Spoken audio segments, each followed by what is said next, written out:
오늘 본 말씀은 갈라디아서 4장 21절에서 31절까지 말씀입니다.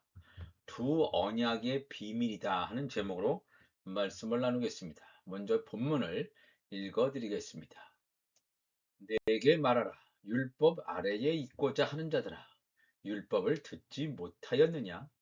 기록된 바 아브라함에게 두 아들이 있으니 하나는 여종에게서 하나는 자유 있는 여자에게서 났다 하였으며 여종에게서는 육체를 따라 났고 자유 있는 여자에게서는 약속으로 말미암았느니라.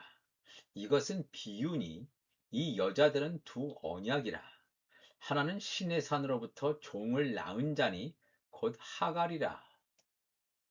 이 하갈은 아라비아에 있는 신의 산으로서 지금 있는 예루살렘과 같은 곳이니 그가 그 자녀들과 더불어 종노릇하고 오직 위에 있는 예루살렘은 자유자니 곧 우리 어머니라. 기록된 바 잉태하지 못한 자여 즐거워하라. 산고를 모르는 자여 소리질러 외치라. 이는 홀로 사는 자의 자녀가 남편 있는 자의 자녀보다 많음이라 하였으니 형제들아 너희는 이삭과 같이 약속의 자녀라.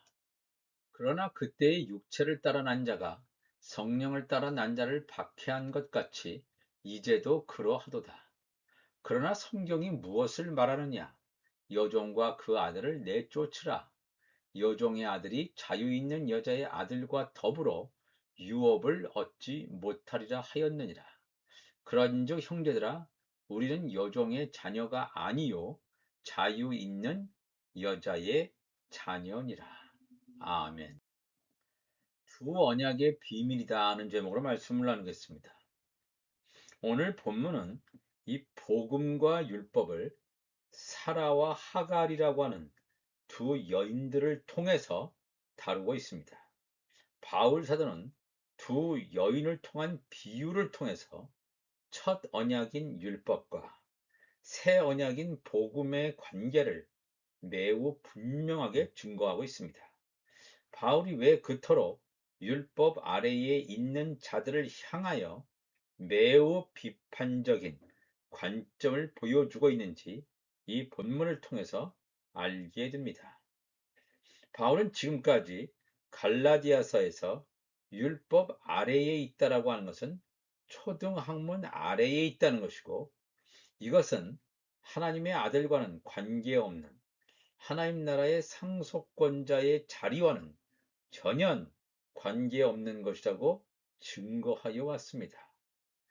바울은 심할 정도로 율법 아래에 있는 위치와 사람을 비판하고 있는데 여전히 심지어 율법 아래에 머무르려고 발버둥 치는 자들이 존재함을 말하고 있습니다. 율법 아래에 있고자 한 자들아 율법을 듣지 못하였느냐. 율법 아래에 있는 자들아 정말로 율법의 의도를 알지 못하느냐. 율법의 한계를 알지 못하느냐라고 바울은 우리에게 질문하고 있습니다. 이건 2000년 전에 쓰여진 말씀이지만 오늘날에도 유효합니다. 너희들은 복음 아래 살고 있느냐? 아니면 율법 아래 살고 있느냐? 복음이 전해지고 있고 복음을 들었다고 자부하지만 여전히 율법 아래에 있으려고 발버둥 치는 그런 자들이 있다라고 하는 것입니다.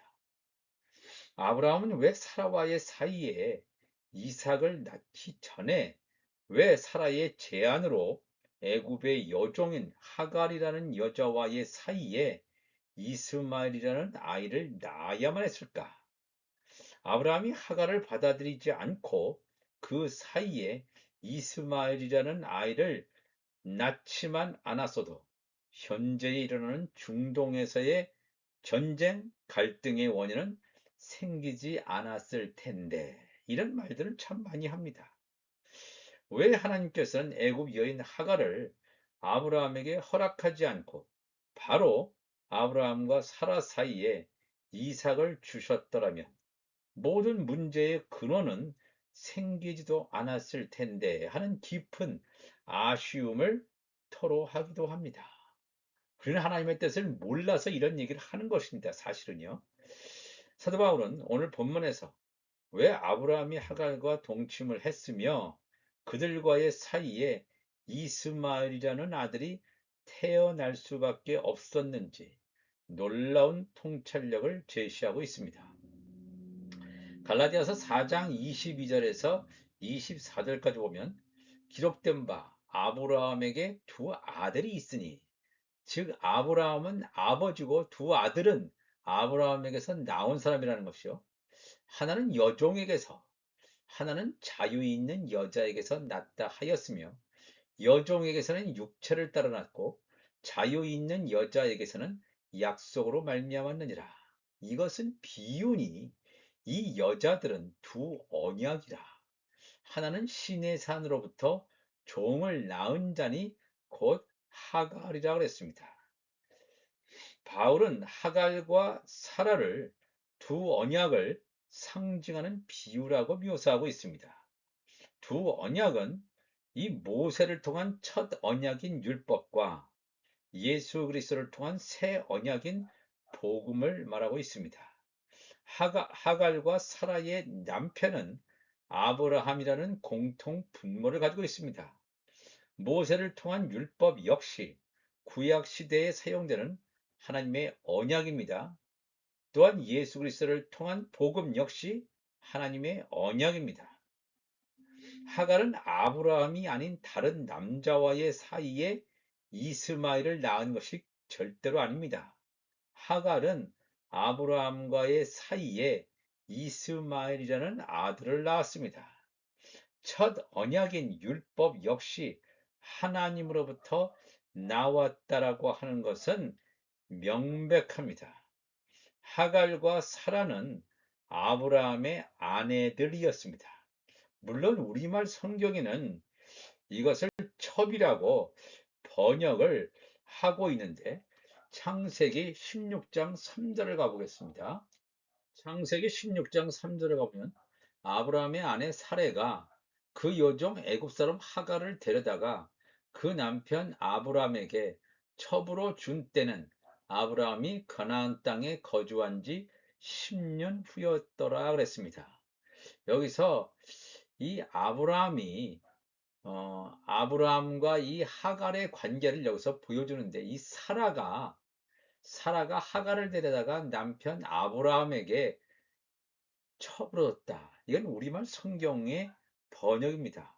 원래 이 히브리어 성경은 뭐라고 되어 있냐면 첩이 아니라 이샤라고 하는 히브리 말로 되어 있습니다. 이샤라고 하는 뭐냐면 이씨는 남편, 이샤라고 하는 것은 아내입니다. 아내. 첩이 아니고 아내란 말입니다.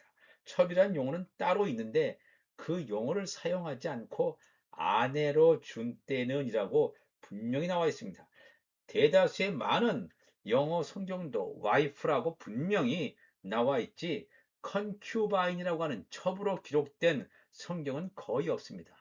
유대인 성경은 이거를 첩으로 컨큐바인이라고 번역을 하고 있는데 이 첩이 아니라 아내입니다. 아내. 분명히 아내라고 나와 있습니다. 하갈과 사라는 아브라함의 아내이지만 하갈을 여종으로 사라를 자유 있는 여자라고 바울은 증거합니다. 구분하고 있죠, 바울이?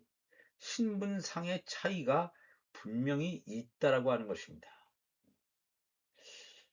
갈라디아 4장 23절은 하갈이 낳은 자, 즉 이스마엘은 육체를 따라 낳은 자이고 사라에게서 낳은 자 이삭은 하나님의 약속으로부터 낳은 자라고 분명히 바울은 증거하고 있습니다. 똑같은 사람인데 똑같은 아브라함에게서 나왔는데 그 엄마가 다르잖아요. 하갈에게서 나왔느냐 사라에게서 나왔느냐에 따라서 약속의 씨냐 약속의 씨가 아니냐 육체를 따라 낳은 자냐 하나님의 약속으로부터 난 하늘에서 난 자냐라고 분명히 증거하고 있습니다. 로마서 9장 7절 가보면 또한 아브라함의 씨가 다 그의 자녀가 아니라 오직 이삭으로부터 난 자라야 내 씨라 불리라. 여기서 말하면 분명히 이스마엘을 제외시키고 있어요. 육신의 자녀, 즉 이스마엘이 하나님의 자녀가 아니다. 오직 약속의 자녀, 이삭 그 자녀만이 씨로 여기심을 받느니라. 약속의 말씀은 이것이니 명년 이때에 내가 이르리니 사라에게 아들이 있으리라 하심이라 그랬습니다.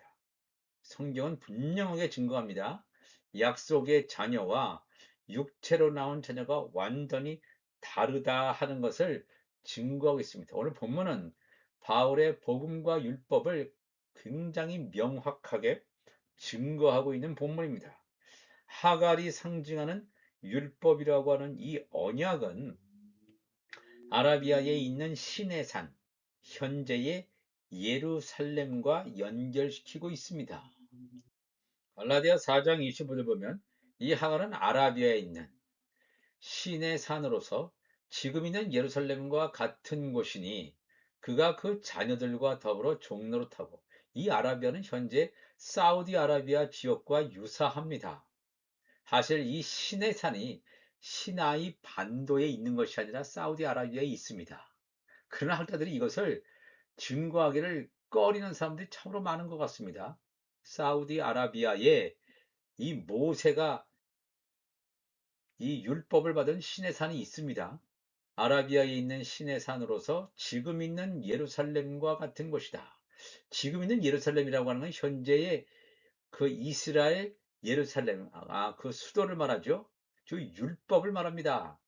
아라비아에 있는 신의 산 모세가 율법으로 받은 곳, 지금 있는 예루살렘과 같은 곳이니 그가 그 자녀들, 하갈의 자녀들과 더불어 그들의 신분은 뭐냐면 종로로 탄다 그랬습니다. 그런데 4장 26절에 오직 위에 있는 예루살렘, 새 예루살렘이죠. 오직 위에 있는 예루살렘은 자유자니 곧 우리 어머니라. 대조적으로 살아는 위에 있는 예루살렘, 즉 하늘에 있는 예루살렘을 말하는 거예요. 지금 저 지구상에 있는 유대인들이 거주하고 있는 예루살렘이 아니라 하늘에 있는 예루살렘. 예수님께서 재림하실 때, 즉 새 예루살렘이 하늘에서 내려오는 바로 그 하늘의 예루살렘을 증거하고 있습니다. 사도 바울은 사라를 가리켜서 우리 어머니라고 묘사하고 있어요. 우리 어머니. 하갈이 우리의 어머니가 아니라는 거예요. 바울은 율법 아래에 있다가 예수를 받아들이고 예수를 믿으면서 이 사라가 우리의 어머니라고 고백하고 있습니다. 이 사라는 새 언약이죠. 예수님께서 주신 복음을 가리킵니다. 우리는 율법 아래에 있는 자가 아니라 은혜 아래, 복음 아래에 있는 자라는 것입니다. 하늘에서 난 자라는 것입니다. 하늘에서 난 자. 요한복음 1장 12절을 가보면 영접하는 자, 곧 그 이름을 믿는 자들에게는 하나님의 자녀가 되는 권세를 주셨으니 이는 혈통으로나 육적으로나 사람의 뜻으로 나지 아니하고 즉 육체로부터 나는 자가 아니다. 그러니까 이 많은 사람들이 생각하는 것처럼 육체로부터 나는 자, 즉 이스마엘과 같은 사람들은 일반 사람들, 육체로부터 나는 자요. 근데 하나님의 자녀도 육체로부터 나는 자 같이 보여주지만 하나님께로부터 난 자들이라고 분명히 사도 요한은 증거하고 있습니다. 요한복음 1장 17절도 율법은 모세로 말미암아 주어진 것이요 은혜와 진리는 예수 그리스도로 말미암아 온 것이라. 율법은 바로 뭡니까? 하갈이 상징하는 것이고 은혜와 진리라고 하는 것은 사라가 상징하는 것입니다. 이 바울의 이 말은 바울을 포함한 예수 복음을 믿는 자들은 하갈이 상징하는 율법 아래에 있는 자가 아니라 사라가 상징하는 복음 아래에 있는 자들임을 증거하고 있습니다. 율법과 복음은 하나님의 언약이라고 하는 데는 틀림없지만 하갈이 상징하는 모세의 율법으로는 구원을 얻지 못합니다. 반드시 사라가 상징하는 예수 복음이 있어야 함을 증거하고 있습니다. 계속해서 갈라디아서 4장 27절 보면 기록된 바 잉태하지 못한 자여 즐거워라. 산고를 모르는 자여 소리질러 외치라. 이는 홀로 사는 자의 자녀가 남편 있는 자의 자녀보다 많음이라 하였으니 우리가 이 말씀을 잘 분명히 봐야 됩니다. 잉태하지 못한 자, 산고를 모르는 자는 누굽니까? 하갈입니까? 사라입니까? 당연히 90세까지 아이를 낳지 못하다가 약속의 씨인 이삭을 낳은 사라를 지칭하고 있습니다. 여기까지 맞습니다. 잉태하지 못한 자여, 사라여, 즐거워라 이런 거예요. 산고를 모르는 자여, 즐거워라, 소리질러 외치라. 너의 후손이 많기 때문에 즐거워라, 소리질러 외치라. 그런 뜻입니까? 그런 뜻이 아닙니다. 우리가 보통 이제 그렇게 잘못 이해하거나 해석하는 경우가 많습니다. 여기 우리말 성경에 홀로 사는 자녀다 그랬는데 여기서 홀로 산다라고 하는 말은 번역이 굉장히 잘못되어 있습니다. 물론 전혀 100% 틀렸다고 볼 수 없지만 광야에, 황량한 광야에 사는 그런 뜻입니다. 원어의 의미를 충실하게 반영한다면 황량한 광야에 사는 자의 자녀가 남편 있는 자의 자녀보다 많다. 그럼 여기서 말하는 황량한 광야에서 사는 자는 누구고 남편 있는 자는 누구냐 이거예요. 어떤 자가 사라고 어떤 자가 하갈을 가리키는지. 보통 이 홀로 사는 자, 이자와 남편 있는 자를 잘못 인식하는 경우가 참으로 많습니다. 한번 이 광야에 사는 자와 남편 있는 자가 누군지 말씀을 살펴보겠습니다. 창세기 16장 6절 보면 아브라함이 사라에게 이르되 당신의 여종은 당신의 수중에 있으니 당신의 여종은 누굽니까? 하갈이죠. 당신의 눈에 좋을 대로 그에게 행하라 하매 사레가 하갈을 학대하였더니 하갈이 사레 앞에서 도망하였더라. 여호와의 사자가 광야의 샘물 곁 곧 술길샘 곁에서 그를 만나. 그러니까 이 사레가 이 하갈을 학대하고 도망갔죠. 이 하갈이 도망가서 거했던 곳이 광야입니다. 광야. 황량한 광야에서 거했던 경험이 있는 자가 사레가 아니고 틀림없이 하갈임을 성경은 증거하고 있습니다. 창세기 21장 14절 이하에 보면 아브라함이 아침에 일찍 일어나 떡과 물 한 가죽 부대를 가져다가 하갈의 어깨에 메워주고 그 아이를 데리고 가게 하니, 그러니까 이 이삭과 아브라함 사이에 어떤 관계가 일어나죠. 그러니까 그 이스마엘이 이삭을 조롱하는 이런 일이 발생했을 때 더 이상 같이 있을 수 없구나 해서 사라의 권유로 이렇게 여기서 할 수 없이 이 하갈이 자기 아들 이스마엘을 데리고 떠납니다. 하갈이 나가서 부엘세바 광야에서 방황하더니 가죽 부대에 물이 떨어짐지라. 그 자식을 관목 덤불 아래에 두고 이르되 아이가 죽는 것을 차마 보지 못하겠다 하고 화살 한바탕 거리 떨어져 마주 앉아 바라보며 소리내어 울었다 그랬습니다. 그러면서 21장 18절 보면 일어나 아이를 일으켜 내 손으로 붙들라. 그가 큰 민족을, 그러니까 그 이스마엘도 큰 민족을 이루게 하리라 하시니라. 하나님이 하갈의 눈을 밝히셨으므로 샘물을 보고 가서 가죽 부대에 물을 채워다가 그 아이에게 마시게 하였더라. 하나님이 그 아이와 함께 계심에 그가 장성하여 광야에서 거주하며 활 쏘는 자가 되었더니 그가 바란 광야에 거주할 때에 그의 어머니가 그를 위하여 애굽 땅에서 아내를 얻어 주었더라. 쫓겨난 다음에도 계속해서 이 하갈과 이스마엘이 거했던 장소는 광야입니다. 황량한 광야에서 있던 자는 하갈이에요. 사라가 아닙니다. 하갈임을 분명히 여기서 보여주고 있습니다. 이것을 우리가 잘 깨달아야 됩니다. 갈라디아서 4장 28절 보면 형제들아 너희는 이삭과 같이 약속의 자녀라. 그러나 그때 육체를 따라 난 자가 성령을 따라 난 자를 박해한 것 같이 이제도 그러하도다. 육체를 따라 난 자, 즉 이스마엘이 성령을 따라 난 자, 이삭을 박해했다 그랬죠. 창세기 21장 8절 이하에 나와 있습니다.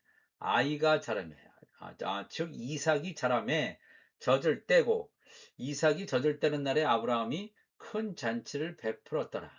사라가 본즉 아브라함의 아들 애굽 여인 하갈의 아들이 이삭을 조롱했다, 놀렸다라고 분명히 증거합니다. 즉 육체를 따라 난 자, 즉 이스마엘이 앞으로 성령을 따라 난 자인 이삭을 놀리는 장면이 나옵니다. 요셉과 열한 형제들의 얘기도 또 우리가 예로 살펴볼 수 있습니다. 이 요셉은 형들의 미움을 받죠. 핍박을 받습니다. 심지어 죽임의 위협까지 당합니다. 이 요셉은 바로 이 하나님 나라의 상속권을 받는 하나님의 아들 신분이라면, 요셉의 형제들은 하나님의 종들의 신분입니다. 그러니까 율법 아래에 있는 요셉의 형제들이 요셉을 핍박합니다. 육체를 따라 난 자가 성령을 따라 난 약속의 자녀를 핍박하는 것으로 나와 있습니다. 또한 이 유대교가 처음에 예수와 예수의 제자들, 예수님이 돌아가시고 하늘에 승천하신 다음에 예수님의 제자들, 예수님의 그 직계 제자들, 그들이 그들의 모임이죠. 하나의 그 나사렛파를 엄청나게 핍박한 것을 우리가 보게 됩니다. 왜냐하면 이 기독교, 그 당시에 이 나사렛 땅이 유대교를 흔들리게 할 수 있을까 봐, 혹시 유대교가 망하는 거 아닌가, 그런 생존의 위협까지 느꼈을 정도로 이 기독교를 핍박한 것을 보게 됩니다. 물론 우리가 반유대주의로 나가서는 절대로 안 됩니다. 그것과는 전혀 상관이 없습니다.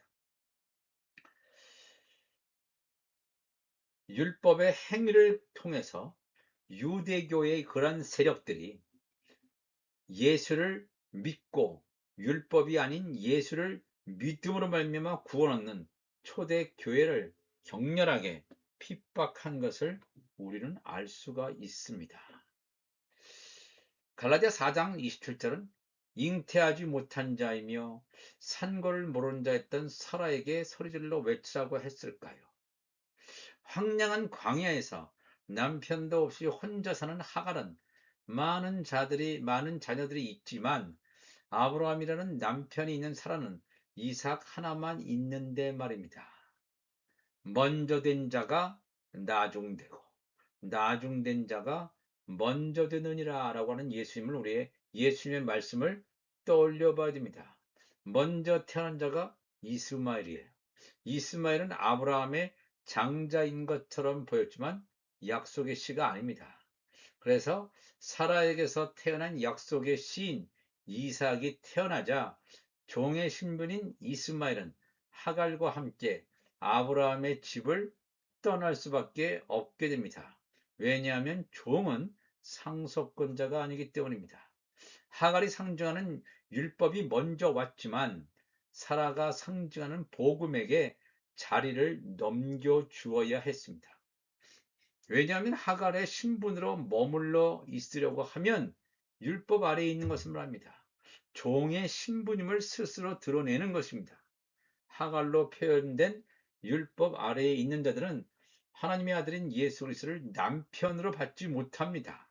그러니까 남편이 없습니다. 그래서 하갈은 남편이 없어요. 반면에 이 사라로 표현된 복음의 아들들은 하나님의 아들인 예수 그리스도가 남편이에요. 성령 안에서 한 몸으로 연합을 이루는 신랑과 신부의 관계입니다. 여기서 남편 있는 자라고 하는 것은 사라를 지칭하는 건데, 물론 사라에게 아브라함이라고 하는 육신적인 남편이 있지만 이 사라는 누구냐면 복음을 받은 자들, 예수를 믿은 자들, 율법 아래에 있지 않은 복음을 받은 이 사라는, 사라에게 남편은 누굽니까? 궁극적인 남편은 예수 그리스도죠. 그러니까 남편 있는 자는 사라를 영적인 어머니로 생각해서 쭉 내려오는 자들인 반면에 하갈은 율법 아래에 있는 자들을 말하고 있습니다. 4장 30절에 그러나 성경이 무엇을 말하느냐? 여종과 그 아들을 내쫓으라. 여종의 아들이 자유 있는 여자의 아들과 더불어 유업을 얻지 못하리라 하였느니라. 그런즉 형제들아, 우리는 여종의 자녀가 아니요 자유 있는 여자의 자녀니라. 그랬죠? 틀림없이 하갈에게서 나온 자, 사라에게서 나온 자 완전히 다릅니다. 육체를 따라 난 자는 종의 신분을 가질 수밖에 없습니다. 그렇지만 이 사라에게서 나온 자, 복음을 믿고 하늘에서 난 자는 하나님의 약속을 받은 자, 유업을 얻은 자, 하나님 나라의 상속권자임을 분명히 증거하고 있습니다. 갈라디아 4장 6절도 너희가 아들이므로 하나님이 그 아들의 영을 우리 마음 가운데 보내사 아빠 아버지라 부르게 하셨느니라. 그러므로 내가 이후로는 종이 아니요 아들이면 하나님으로 말미암아 유업을 받을 자니라 그랬습니다. 이 굉장히 중요한 말씀을 여기서 하고 있습니다. 우리가 하갈을 통해서 하갈이 우리의 영적인 어머니입니까? 아니면 사라가 우리의 영적인 어머니입니까? 사라가 우리의 영적인 어머니라면 자유 있는 복음의 아들이지만 이 하갈이 우리의 영적인 어머니라면 율법 아래에 있는 자입니다. 그런데 갈라디아 4장 20절에 황량한 광야에 있는 자의 자녀가 남편 있는 아브라함이 남편이든 예수 그리스도가 남편이든 그 남편 있는 자의 자녀보다 많다. 하나님의 아들들의 숫자보다는 이 하나님의 종들, 율법 아래에 있는 자들의 수가 훨씬 많다는 거예요. 그래서 예수님께서 좁은 문, 좁은 길을 통해 말씀하셨습니다. 왜냐하면 좁은 문, 좁은 길을 따라가는 자는 굉장히 적은 수입니다. 하나님의 아들들과 하나님의 종들, 그러니까 이 사라의 후손들과 아니면 또 하갈의 후손들을 비교해 봤을 때 이 하갈의 자녀들의 후손이 훨씬 많답니다. 영적으로 말하는 것입니다. 영적으로 후손들이 이 하나님의 아들들보다 하나님의 종들의 수가 훨씬 많음을 알 수 있습니다. 오늘도 우리가 이 말씀을 통해서 두 언약의 비밀, 그래서 사도 바울이 왜 그토록 아주 신랄하게 율법 아래에 있는 자들을 비판하면서 너희들은 더 이상 율법 아래에 있는 자가 아니다. 성령을 따라 산다면 성령으로 인침받고 성령 세례를 받고 성령의 인침받아서 성령의 세례를 받고 간다면 너희들은 더 이상 종이 아니고 하나님의 아들들의 신분임을 그렇게 우리에게 말씀하고 있습니다. 오늘 본문 이 말씀을 통해서 사도 바울이 말하는 복음과 율법의 정확한 뜻을 깨닫고 더 이상 율법 아래 그리고 더 이상 초등학문 아래에 있는 자들이 아니요 복음 아래 하나님의 은혜 아래에 있는 자로 살아가는 우리 모두가 되시기를 주님의 이름으로 축복합니다. 다 같이 기도하시겠습니다. 하나님 아버지 감사합니다. 오늘도 귀한 하나님의 말씀을 나누었습니다. 복음과 율법의 이 놀라운 신비, 비밀 관계에 대해서 우리가 함께 나누었습니다. 성령께서 우리의 생각과 마음을 주장하여 주시고 우리가 종이 아니라 아들이다. 예수 그리스도가 우리의 신랑인 자. 그래서 우리가 이 마지막 때 성령의 음성을 듣고 들림받는 놀라운 하늘의 축복을 허락하여 주옵소서. 감사하며 예수님의 이름으로 기도하옵나이다. 아멘.